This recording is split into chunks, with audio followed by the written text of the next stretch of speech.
قومی cricket team کے سابق کپتان شعیب ملک نے اپنی اہلیہ اداکارہ ثنا جاوید سے علیحدگی کی خبروں کو غلط قرار دے دیا۔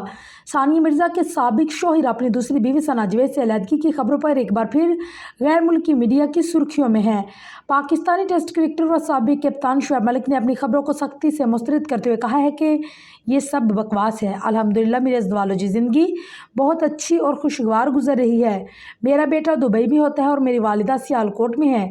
میں کراچی میں رہتا ہوں۔ پروفیشنل ذمہ داریوں کی وجہ سے مصروفیت رہتی ہے، لیکن اس قسم کی خبروں میں کوئی صداقت نہیں۔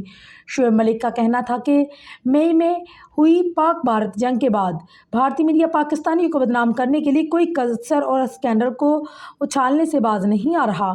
شعیب ملک نے کہا کہ اگر ان خبروں میں صداقت ہوتی تو آج ہی میں نے ثنا نے انسٹاگرام پر ایک امریکی ریاست کیلیفورنیا میں ایک تفریحی مقام سانٹا مونیکا کی تصاویر کیوں شیئر کی۔ واضح ہے کہ ان تصاویر میں میاں بیوی خوشگوار موڈ میں دکھائی دے رہے تھے۔